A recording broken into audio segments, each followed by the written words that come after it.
Hindu lawyers forum work చేస్తుంది. మనకి 14/9/2025 సంవత్సరంలో అమ్మలగన్నయమ్మ దుర్గమ్మ పాదాల చెంతన ఈ సంస్థ ఆవిర్భవించింది. సుమారుగా తెలుగు రాష్ట్రంలో ఆంధ్రప్రదేశ్లో ఉన్న 1500 మంది లాయర్లు దీంట్లో పాల్గొనడం కూడా జరిగింది. సమాజంలో ఎదురవుతున్న అనేక విషయాల మీద చర్చలు చేస్తూ వారి సూచనలు సలహాలు తీసుకుని చట్ట ప్రకారం ఏ విధంగా ముందుకు వెళ్ళొచ్చు అనేది మార్గదర్శకాలు అక్కడ ఇచ్చేసిన అనేక మంది ప్రజలకి అందజేయడం జరిగింది. అలాగే ఇప్పుడు తెలంగాణ రాష్ట్రంలో కూడా సుమారుగా 110-112 బార్ అసోసియేషన్లు ఉన్నట్లుగా ఒక అంచనా. 30,000 పైచిలుగా న్యాయవాదులు తెలంగాణ రాష్ట్రంలో వారు తమ యొక్క విధులు నిర్వహిస్తున్నట్టుగా మా సుముఖనకు వచ్చింది. ఇప్పుడు ఏదైతే ఇటు 2 రాష్ట్రాల్లో కూడా బార్ కౌన్సిల్స్ ఎలక్షన్ జరుగుతున్నాయి కాబట్టి ఈ విషయం తీసుకుని మార్చి నుంచి కూడా తెలంగాణ రాష్ట్రంలో ప్రతి జిల్లా కేంద్రంలో కూడా ఈ సంస్థ కమిటీని ఏర్పాటు చేసుకుంటూ లాయర్లందరినీ కూడా ఒకటిగా చేస్తూ ఈ రాష్ట్రంలో ఈ దక్షిణ భారతదేశంలో ప్రప్రదంగా ఏ దేవాలయ ఆస్తుల విషయంలో కానివ్వండి, హిందూ ధర్మ విషయంలో కానివ్వండి, వ్యతిరేక శక్తులు కనుక ప్రయత్నిస్తే వాటిని చట్ట ప్రకారం ఎలా ఎదుర్కోవచ్చు అనేసి ఒక దిశానిర్దేశాన్ని హిందూ సమాజానికి ఇచ్చేట్లుగా, దేవాలయం అంటే అది ఎవరిదో లేదా దేవాలయ ధర్మ శాఖను మాత్రమే అనుకునే అపోహ నుంచి దేవాలయము మనది, దేవాలయ బాధ్యతలు మనవి, మన భగవంతుడి యొక్క స్థితిగతుల్ని మనం అవగాహన చేసుకుని పరిరక్షించాల్సిన బాధ్యత మన అందరిది అనే విషయంలో ముందుకు సాగే విధంగా హిందూ లాయర్స్ ఫోరం పనిచేస్తుందని చెప్పేసి ఈ వేదిక ద్వారా యావత్ ప్రజానికానికి తెలియపరుస్తున్నాం. శుభం భూయా. ఇక 11వ మాసం నవంబర్లో 11వ తారీఖున ఈ రిజిస్ట్రేషన్ అనేది భారత ప్రభుత్వం నుంచి మనకు అందింది. దీని యొక్క పట్టా చట్టమైనట్టుగా పట్టా ఇది, దీని అందరికీ అందజేస్తున్నామండి.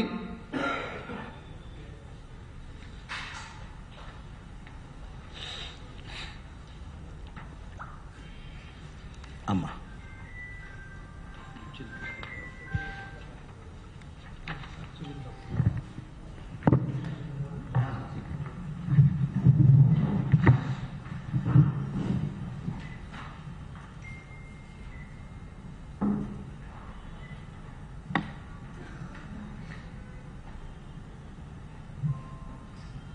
భారత్ మాతాకు జై, సనాతన ధర్మకి జై, న్యాయవాదులకు జై, ధర్మ ప్రతినిధులకు జై, ధర్మ దేవతకు జై.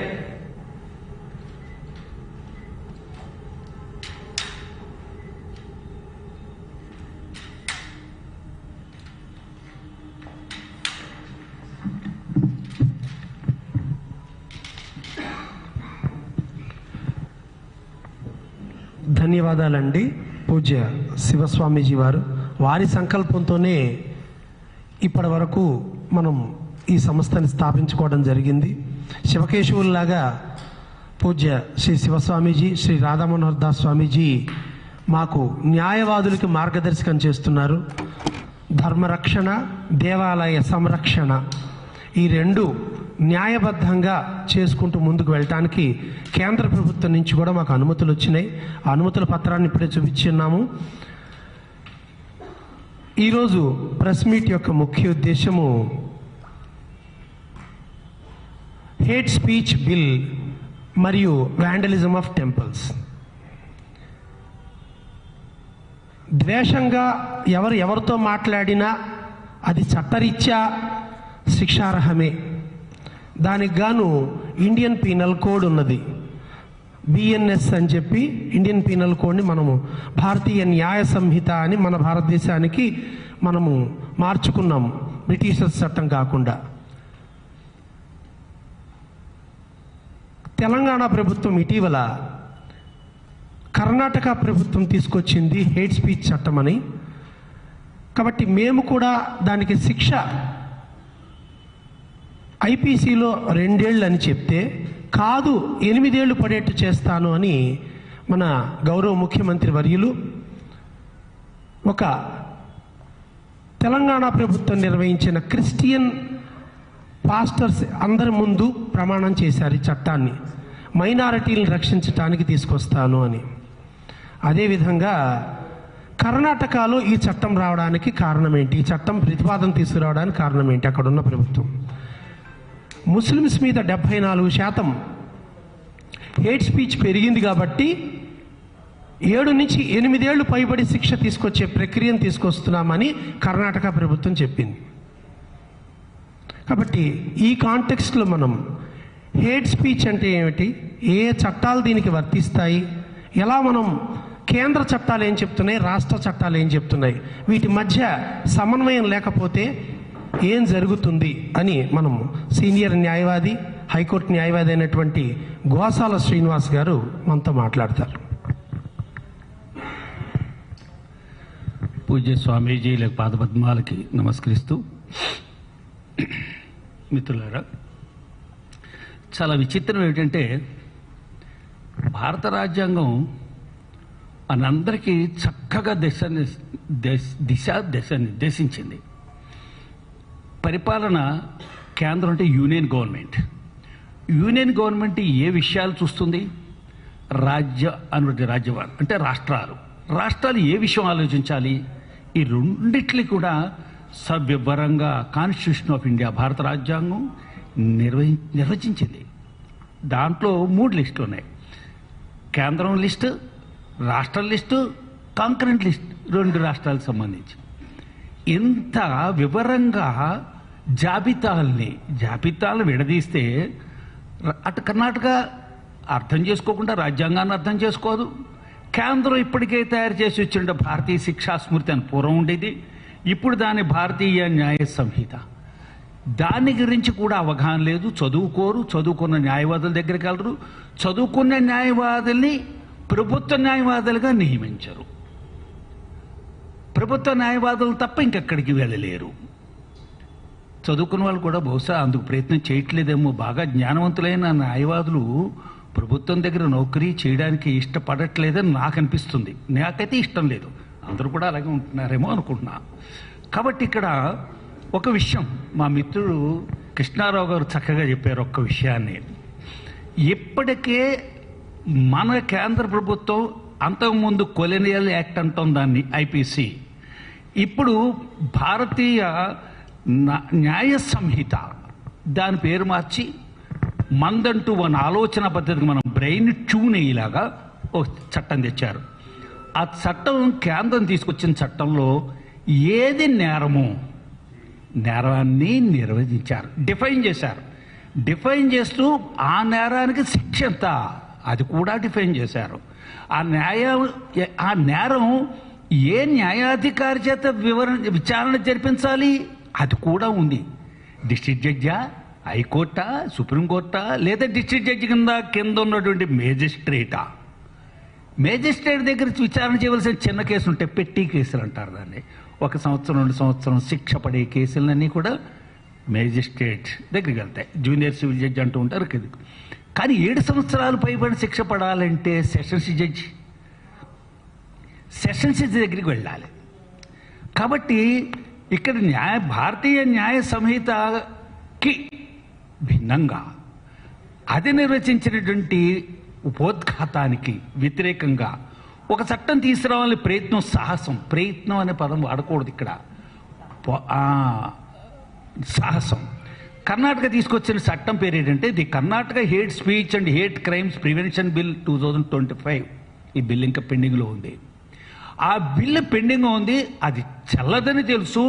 సుప్రీంకోర్టుకి వెళ్ళినా, హైకోర్టుకి వెళ్ళినా, రాష్ట్రపతి దగ్గరికి ముందుకు వెళ్ళాలి.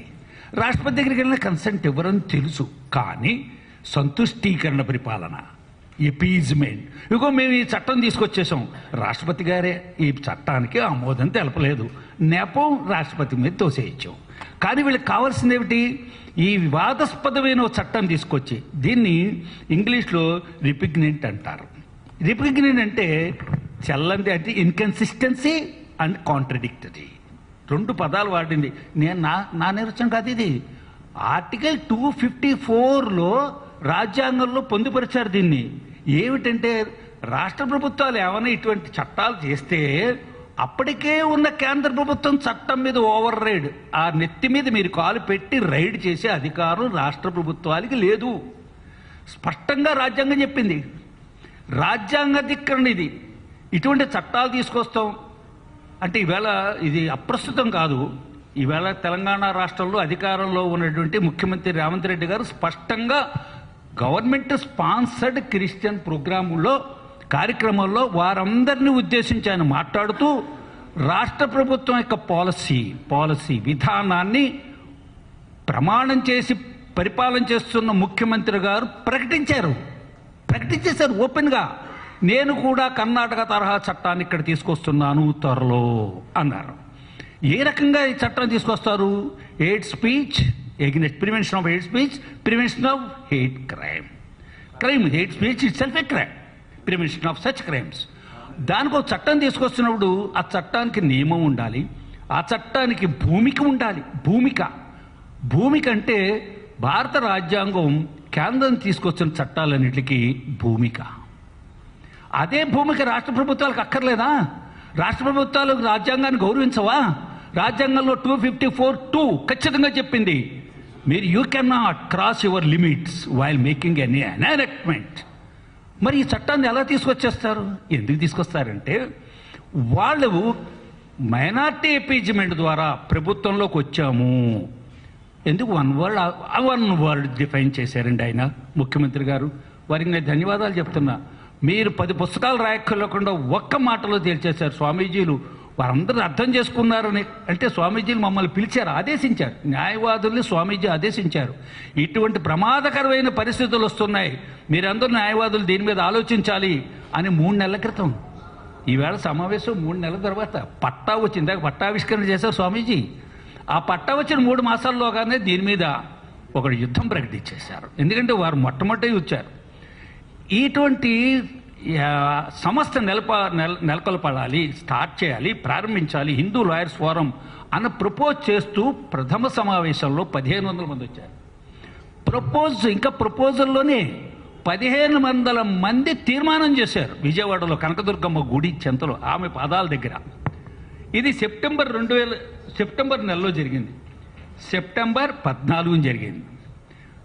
14 సెప్టెంబర్, అక్టోబర్, నవంబర్కి పట్టా వచ్చేసింది. ఈ పట్టా ఇది మన తెలంగాణ ప్రాంతానికో ఆంధ్ర ప్రాంతానికో ఏర్పడిన సంస్థ కాదు. దేశం మొత్తం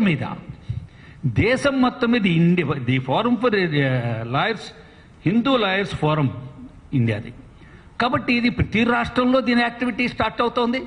స్వామీజీ పర్యటనలు చేస్తున్నారు. వారికి తెలిసిన వారందరికీ వారి అనుచరులకి వారి మాట వినడానికి వారి అనుచరు అంటే ఏదైతే శాసనం చేస్తారో స్వామీజీ శాసనాన్ని అమలు చేసే లాయర్స్ ఉన్నారు దేశం మొత్తం మీద, లక్షలు ఉన్నారు. ఈవేళ తెలంగాణలో 30,000 మంది on roll advocates bar council ఎలక్షన్స్కి వెళ్తున్నారు వాళ్ళు. వారందరికీ ఒక సీనియర్ న్యాయవాదిగా నా యొక్క విన్నపం, బార్ కౌన్సిల్లో పోటీ చేస్తున్న వారందరూ కూడా హిందూ లాయర్స్ ఫోరంలో సభ్యులు అయినా కాకపోయినా ఈ చట్టాన్ని వ్యతిరేకిస్తున్న వారికి మాత్రమే ఓటు వేయాలి లాయర్స్కి నేను విన్నపం చేస్తున్నాను. ఇటువంటి చట్టాలు ఇంకా ఏమైనా ఉన్నాయా? రాష్ట్ర ప్రభుత్వం యొక్క చర్యలు ఏవైతున్నాయో ముఖ్యమంత్రి గారు ప్రమాణం చేశారు, నేను భయము, పక్షపాతము ఏ రకంగా కూడా రాజ్యాంగానికి వ్యతిరేకంగా ఏ రకంగా కూడా నేను ఉల్లంఘించకుండా పరిపాలన చేస్తానన్నారు. మరి వారే కాంగ్రెస్ అంటే ముస్లిమ్స్ అంటే కాంగ్రెస్. సెక్యులర్ డెఫినేషన్ ఎక్కడికి పోయింది? లౌకికమైన పదం ఏది? అంటే నువ్వు కావాలని రాజ్యాంగానికి విరుద్ధంగా మరి ఎలక్షన్ కమిషను కాంగ్రెస్ పార్టీ యొక్క దాన్ని ఏమంటారు గుర్తింపుని రద్దు చేయకుండా ఇంకా ఎందుకుందో నాకు అర్థం కాదు. As better lawyers in the forum, ఈ ఫోరం ఖచ్చితంగా సుప్రీంకోర్టుకి వెళ్ళి ఎలక్షన్ కమిషన్ మీద రిట్ ఫైల్ చేసి ఆ సత్య స్టేట్మెంట్ ఇచ్చిన పార్టీ లౌకిక పార్టీ కాదు కాబట్టి దానికి గుర్తింపు రద్దు చేయాలని తప్పనిసరిగా ఆందోళన చేస్తాం ఈ ఫోరం ద్వారా. మీ అందరి ఆశీస్సులు ఉంటే స్వామీజీల ఆశీస్సులు ఉన్నాయి, వారు అప్పుడే ఆదేశించేశారు. వన్ వర్డ్ ఆన్సర్ చేశారు. హిందూ ధర్మానికి వ్యతిరేకంగా ఎవరు ప్రవర్తించినా వారి మీద మీరు యుద్ధం ప్రకటించండి. యుద్ధం అంటే కర్రలు కట్టెలతో కాదండి, చట్టపరంగా, శాసనపరంగా, రాజ్యాంగపరంగా. స్వామీజీలు ఇద్దరు ఆశీస్సులతో వారి యొక్క అనుశాసనం ఏదైతే వారు ఆదేశిస్తారో ఆదేశం మాకు శిరోధార్యం. కాబట్టి ఇప్పుడు ఈ రిపగ్నెంట్ ఈ చల్లని యాక్ట్లు తీసుకొచ్చి ఎవరిని మభ్య పెడదాం అనుకున్నారు. ఇంకా ఎంతకాలం ఈ మభ్యలు? ఆ మధ్యన 15 నిమిషాలు కనుక నాకు మీ పోలీసు వ్యవస్థని గన్ డౌన్ చేస్తే, మీ అధికారుల్ని పెన్ డౌన్ చేస్తే, నా దగ్గర ఉన్న చిరుకుని అప్ డౌన్ చేసి ఇక్కడ హిందువులందరి సంగతి చూస్తాను అని మామూలు సామాన్య వ్యక్తి కాదు, ఒక రాజకీయ పార్టీ నేత, శాసనసభ్యుడు పబ్లిక్గా అనౌన్స్ చేశారు. బెయిల్ మీద వచ్చారు, ఆయన కేసు పెట్టారు, బెయిల్ మీద వచ్చారు. తర్వాత ఏమైంది కేసు? ఛార్జ్షీట్ వేశారా లేదా? ఛార్జెస్ ఫ్రేమ్ చేశారా లేదా? ప్రాసిక్యూట్ చేశారా లేదా? సభ్య సమాజానికి తెలియక్కర్లేదండి. భారత పౌరులకు హక్కు ఉంది కదా. ఒక నేరస్తుడిని అరెస్ట్ చేశారు మీరు, ఆ విషయం మాకు తెలుసు. ఆ నేరస్తుడి మీద కేసు విచారణ జరిగిందా? అది మాకు చెప్పండి. ఎందుకు కేసు విచారణ జరగట్లేదు మాకు చెప్పండి. ఎందుకు క్లోజ్ చేసుకున్నారు? అలా క్లోజ్ చేసుకుంటే ప్రతి పౌరుడు ప్రశ్నించే హక్కు ఉందని ఆంధ్రప్రదేశ్ హైకోర్టు ఈ మధ్యన తీర్పు చెప్పిందండి ఒక కేసులో. కాబట్టి ఇవాళ లాయర్స్గా ప్రజల తరఫున ప్రతినిధులుగా we the lawyers are representatives of the society, we the lawyers are representing the poor man, we the lawyers are representing in the innocent citizens of this country. కాబట్టి ఈవేళ మేము ఈ నిర్ణయం చాలా విచిత్రమైన సంఘటన అండి. మకలో పుట్టి ఎక్కడైనా పుబ్బలో ఎదగడం చూసామా? పుబ్బలో మాడిపోవడాలు ఎక్కువ చూస్తూ ఉంటాం. మకలో పుట్టి ఈవేళ 3 మాసాలకి ఎంత ప్రవర్ధమానమై, ఇందాక ఎవరో మిత్రుడు అడిగారు మీ సభ్యులంతాని, ఒకసారి చెప్పేస్తా. ప్రపోజల్ రోజున 1500 మంది అటెండ్ అయ్యారు. విజయవాడలో తదుపరి కలిసిన తర్వాత మా కృష్ణారావు గారు ఇప్పటి మట్టికి 3000 మందిని వ్యక్తిగతంగా కలిశారు. నాకు వచ్చిన సమాచారం ఈవేళ 5000 మందితో ఆయన సంభాషిస్తున్నారు. వారందరితో కమ్యూనికేషన్ ఉంది. రాబోయే రోజుల్లో అతి కొద్ది కాలంలోనే మిగతా రాష్ట్రాలు, దగ్గర రాష్ట్రాలు, తమిళనాడు, కర్ణాటక, ఇటు ఒరిస్సా, వారి యొక్క రాష్ట్ర కమిటీలు, యూనిట్లు ప్రారంభమవుతాయి. స్వామీజీలు వెళ్ళి వాళ్ళు ఆశీర్వదిస్తారు. కాబట్టి మీకు ఎవరికైనా చిన్న అనుమానాలు, ప్రశ్నలు అడిగేది ఉంటే అడగండి. పూజ్యులు శ్రీ రాధా మనోహర్ దాస్ గారిని ఆశీర్వదించవలసిందిగా కోరుతున్నా.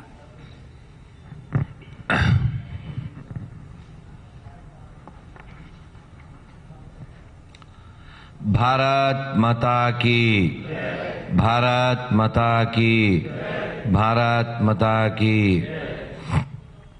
హరే కృష్ణ. మనం ఎటువంటి పరిస్థితుల్లో ఉన్నాము అనేది చూడొచ్చు. దేవాలయాల నుంచి ఆస్తులు, స్థలాలు తీసుకుంటారు, దేవాలయాల మీద పెత్తనాలు చేస్తారు, దేవాలయాల దగ్గర, దేవాలయాల లోపల మన ధర్మాన్ని కించపరిచేటువంటి వారికి ఉద్యోగాలు ఇస్తారు. అదే సమయంలో మన దేవాలయాల్ని, అంటే కేవలం ఈ జనవరి 2026లో ఈ తారీఖు ఇవాళ 20, ఈ 20 రోజుల్లో 25 దేవాలయాలు రికార్డెడ్గా ధ్వంసం చేయబడ్డాయి ఈ తెలంగాణలో. ఇంకా అంటే అన్నది ఆన్ రికార్డ్. ఇది అలా రికార్డు కాకుండా ఉన్నటువంటివి నేను మొన్న చదివాను. ఎవరో ఒక ఆయన ప్రెస్ మీట్ పెట్టి మరీ చెప్పారు. కేవలము రామగుండం చుట్టుపక్కల అక్కడ ఉండే ఎమ్మెల్యే 52 కట్టమైసమ్మ దేవాలయాలు కూలగొట్టారట. సో ఇటువంటి పరిస్థితుల్లో దేవాలయాల్ని ప్రభుత్వమే కూలగొడుతూ, ప్రభుత్వం కాకుండా పిచ్చోళ్ళ చేతుల్లో, ఒకడేమో అమ్మవారి ముత్యాలమ్మ అమ్మవారిని కాలుతో తన్నేసి పడగొట్టేస్తాడు, ఇంకొకడేమో కట్టమైసమ్మ ముందు మల విసర్జన చేస్తాడు. అన్నిటికంటే పెద్ద జోక్ ఏంటంటే, ఇలాంటి పని చేసేటువంటి పదాలు ఏ వాడాలో మరి ఇక్కడ మరి కొన్ని పదాలు. సో అటువంటి వారిని పిచ్చోళ్ళు అని ముద్రేసి హిందూ సమాజాన్ని ఏమనుకుంటుంది ఈ ప్రభుత్వం అనేది తెలియాలి. అది పిచ్చి మతం అని మాకు అర్థమైంది. ఆ పిచ్చోళ్ళు మాకు భయ్యాలు కాదని మాకు అర్థమైంది. కానీ ఆ పిచ్చోళ్ళ మతం నుంచి ఈ దేశాన్ని, తెలంగాణని ఎందుకు రక్షించరు మీరు? ఆ పిచ్చోళ్ళు మీరు ఒకటే అని కూడా మీరే చెప్పారు. కాబట్టి ఆ పిచ్చోళ్ళ నుంచి, ఆ పిచ్చి మతం నుంచి, ఆ మత పిచ్చి నుంచి ప్రపంచాన్ని రక్షించవలసిన బాధ్యత కలిగినటువంటి భారతీయులుగా, హిందువులుగా మనం ఏం చేయాలి? వాళ్ళు పిచ్చోళ్ళు కన్ఫర్మ్, అది పిచ్చి మతం, మత పిచ్చి మతం ఈ దేశాన్ని 3 సార్లు మొక్కలు చేసింది, ఇంకా చేయడానికి సిద్ధంగా ఉంది. ఒక రాజకీయ పార్టీ నాయకుడు ఒక ఎమ్మెల్యేగా ఉండి ఒక రాక్షసుడి మాదిరి మీరు తప్పుకుంటే పోలీసులు హిందువులందరినీ 15 నిమిషాల్లో చంపేస్తాము అన్నటువంటి ఒక రాక్షసుడి యొక్క మాటలు రికార్డెడ్గా ఇప్పటికీ సోషల్ మీడియాలో దొరుకుతుంటే వాడిని ఏమీ చెయ్యకుండా ఇప్పుడేదో కొత్తగా హేట్ స్పీచ్ తీసుకొస్తాము అంటున్నారు. అందులో మీ యొక్క ఉద్దేశం ఏం కనబడుతుంది? అది కూడా ఎక్కడ చెప్పారు? ఒక మామూలు సభలో చెబితే వేరే. ఇంకొక పెద్ద జోక్ ఏంటంటే ఈ తెలంగాణ రాష్ట్రంలో ఆ మధ్య కులగణన అనే ఒకటి జరిగింది. అది ఎవరు చేశారు? ప్రభుత్వమే చేయించింది. ఈ కులగణనలో ఎంతమంది క్రైస్తవులు ఉన్నారు ఈ రాష్ట్రంలో? ఒక్కడు కూడా లేడు. ఆకాశ పుష్పం అని అంటారు, ఉంటుందా? ఆకాశ పుష్పం ఉంటుందండి? ఏదో మల్లి పుష్పమో, జాజి పుష్పమో, మందార పుష్పమో ఉంటుంది. సో ఏ ఆకాశ పుష్పమో, వెర్రి పుష్పమో నాకు తెలియదు. మరి అది ఏ పుష్పమో, పుష్పత్రియమో నాకు తెలియదు. అసలు ఈ పుష్పాలు లేని పుష్పాలకి మొన్న 30 కోట్లు ఎంతో ఖర్చు పెట్టడం ఏంటి? లేని పుష్పాలకి సెలబ్రేషన్కి చర్చికి 7,000 ఇవ్వడం ఏంటి? అంటే ముందు ఎవరి మీద చర్యలు తీసుకోవాలి? లేని మతం, లేని మనుషులు, రాజుగారు దేవతా వస్త్రాలు. ఆ దేవతా వస్త్రాలు రాజుగారికి వేస్తే సరిపోద్దేమో, సెట్ అయిపోద్ది, హిట్ కూడా అయిపోద్ది. ఏం జరుగుతుంది తెలంగాణలో? లేని మతమా? పిచ్చి మతం ఒకటా? వీటికి మళ్ళీ డబ్బులు ఎక్కడి నుంచి ఇస్తున్నారు? Taxpayers. అంటే ఎవరు? పబ్లిక్. డెమోక్రసీ అంటే ఏంటండి? For the people, by the people, of the people. దీన్ని కొంచెం మార్చినట్టుగా ఉండలే? బియువై బై, ఆ బై లేదు ఇక్కడ. ఫర్ లేదు, ఆఫ్ ఇంకో ఆఫ్. అది కనబడుతుంది కదా, వినబడుతుంది కదా. కాబట్టి ప్రస్తుతం ఇన్ని దేవాలయాల విధ్వంసం ఇక్కడ జరుగుతుంది, దానికి రుజువులు కనబడుతున్నాయి. అయినా కూడా ఒక పెద్ద స్థాయిలో అంటే ముఖ్యమంత్రి స్థాయిలో ఉన్న వ్యక్తి హిందువులు యొక్క డబ్బుతో, దేవాలయాల నుంచి వచ్చే డబ్బుని వాడుకుంటూ ఇలా హిందుత్వాన్ని నాశనం చేయాలనుకునేటువంటి పిచ్చి అక్రమ మతాల వారికి ప్రజల యొక్క సొమ్ముని జీతాలుగా ఇస్తూ, అదే రాష్ట్రం అయినప్పటికీ కూడా అసలు ఈ ప్రజా వ్యవస్థను ఏం చేద్దాం అనుకుంటున్నారు? ఈ ప్రజాస్వామ్యాన్ని, న్యాయ వ్యవస్థను ఏం చేద్దాం అనుకుంటున్నారు? ఇది మేము ప్రశ్నిస్తున్నాం హిందూ లాయర్స్ ఫోరం తరపున. ఎందుకంటే ఈ దేశంలో ఇన్ని వ్యవస్థలు సక్రమంగా జరుగుతున్నాయంటే, ఈ దేశంలో ప్రశాంతత ఉంది అంటే, లా అండ్ ఆర్డర్ ఫాలో అవుతున్నారు అంటే అది హిందువుల గొప్పతనం. హిందువుల వలన ఎక్కడా లా అండ్ ఆర్డర్ ప్రాబ్లం రాలేదు, రాదు. సెక్యులరిజం ఉందంటే అది హిందువుల వలన మాత్రమే ఉంది. ఈ మాట నాది కాదండోయ్. ఇందాక మా గోశాల శ్రీనివాస్ గారు చెప్పినట్టు నేను చెప్తున్నా అన్నట్లేదు. కేకే మహమ్మద్ గారు చెప్పారు. కేకే మహమ్మద్ గారు చెప్పారు, ఆర్కియాలజిస్టు. ఈ దేశంలో రాజ్యాంగము, ఈ దేశంలో సెక్యులరిజం ఎప్పటిదాకా ఉంటాయి? Until Hindus are majority only. కాబట్టి గౌరవనీయ తెలంగాణ రాష్ట్ర ముఖ్యమంత్రి గారు ఏదో న్యాయ వ్యతిరేకమైనటువంటి చట్టాలు తీసుకొచ్చి అప్పీజ్మెంట్ ప్రోగ్రామ్ని, అంటే మీ పార్టీ చరిత్ర ప్రపంచానికి తెలుసు, మీరే ఓపెన్గా చెప్పారు కదా, మా మతము మా పార్టీ ఆ మతము ఒకటే అని. సరే, వారు ఏదో శరీర భాగాలు తీసుకుంటారు, అది వేరే కథ. సో కాబట్టి మీ యొక్క ఆ మతం ఏదైనా మీ అభిమతం అందరికీ తెలుస్తూ ఉంది. హిందువుల సొమ్ము వాడుకుంటూ, హిందువుల పేర్లు వాడుకుంటూ హిందుత్వానికి వ్యతిరేకంగా మీరు పనిచేయడం అనేది ధర్మబద్ధం కాదు, రాజ్యాంగబద్ధం కాదు, న్యాయబద్ధం కాదు, చట్టబద్ధం కాదు. ఈ చట్టం చెల్లదు. కాబట్టి మీరు హిందువులను టార్గెట్ చేసుకుని ఇలాంటి వేషాలు వేయడానికి గతంలో కూడా ప్రయత్నం చేశారు. హిందుత్వాన్ని నాశనం చేయడానికి మీ వంతు కృషి చేశారు. మీ పార్టీ అందుకే పుట్టింది, దాని మీద పనిచేస్తుంది, మాకు తెలుసు. కానీ ఇది ఒక వ్యవస్థ, ప్రజాస్వామ్య వ్యవస్థ, ఇంట్లోది కాదు ఇది. కాబట్టి హిందూస్ లాయర్స్ ఫోరం దీన్ని ఖండిస్తుంది. ఈ విషయంలో పై స్థాయి వాళ్ళు కల్పించుకోవాల్సిన ఆవశ్యకత ఉంది. అలాగే ఇది రాష్ట్రపతి గారి దగ్గరికి వెళ్ళినా కొట్టివేయబడుతుంది. కాబట్టి ఈ రాష్ట్రాల్లోనే కాదు, ఎక్కడా దేశంలో ప్రజాస్వామ్య వ్యతిరేక, రాజ్యాంగ వ్యతిరేక, న్యాయ చట్ట వ్యతిరేక, హిందూ వ్యతిరేక పనులు చేసేటువంటి ప్రభుత్వాలందరూ కూడా జాగ్రత్తగా మసులుకోవాలి. ఎందుకంటే ఈ దేశం ప్రపంచానికి విశ్వగురువుగా నిలిచినటువంటి దేశం. ప్రపంచంలో ఏ దేశం మీద ఈ దేశం దాడి చేయలేదండి. అలాంటి ఫిలాసఫీ మనకు లేదండి. మీరు ప్రజల యొక్క సొమ్ముని హాజ్ యాత్రలకి, జెరూసలేం యాత్రలకి, పాస్టర్లకి, మొల్లాలకి ఇవ్వడం అనేది ప్రజాస్వామ్య రాజ్యాంగ వ్యతిరేకం. ముందు అలాంటివన్నీ మానేయండి. ప్రజలకు ఏం చేస్తే మేలు జరుగుతుందో ఆ మేలు చేయండి. ఈ టెంపుల్స్ వ్యాండలైజ్ చేసినటువంటి వారిని అర్జెంటుగా పట్టుకోండి.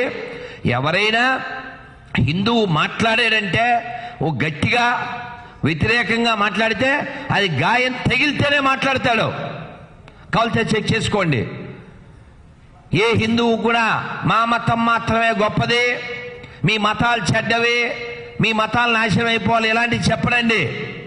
కానీ ఇళ్ళ దగ్గరికి వచ్చి, గుళ్ళ దగ్గరికి వచ్చి, ఇదే తెలంగాణలో మీకు గుర్తుందో లేదో 3 ఏళ్ల క్రితం దీపం పెట్టుకుంటే ఇంటి ముందు మతం మారినటువంటి ఒక ఆడగొర్రె కాళ్ళతో ఆ దీపాలు తన్నేసి ముగ్గురు తన్నేయడం జరిగింది. ఎందువల్ల ఆ మతం హేతుకు సంబంధించిన మతం.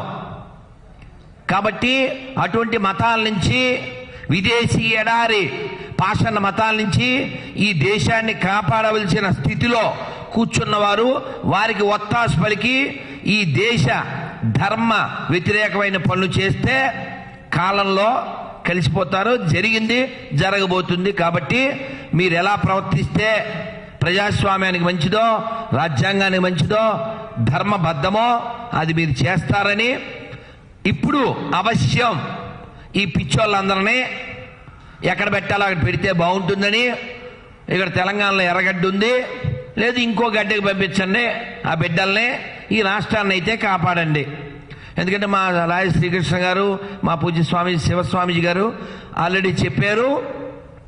ఈ హిందూ లాయర్స్ ఫోరం పూజ్య శివస్వామీజీ గారి ఆధ్వర్యంలోనే ప్రారంభమైంది. ఈ ఫోరం పని చేస్తూ ఉంటుంది, మాట్లాడుతుంది, కొట్లాడుతుంది, పోట్లాడుతుంది. అందులో ఏమి మేము ఆ విషయం అందరూ గమనించగలరని గ్రహిస్తూ ధన్యవాదాలండి. భారత్ మాతాకి. మీడియా మిత్రులు, పాత్రికేయ మిత్రులు మేము చెప్పిన దాన్ని అర్థం చేసుకుంటారని, ఈ విషయాన్ని ప్రపంచంలోకి తీసుకెళ్తారని, వారి యొక్క మనోమయ ప్రపంచంలోంచి ఆ చట్టాలు చేసేటువంటి మన చుట్టాలందరూ పిచ్చోళ్ళని అందరినీ కంట్రోల్ చేసి ఈ తెలంగాణ రాష్ట్ర వైభవాన్ని కాపాడతారని కోరుకుంటూ భారత్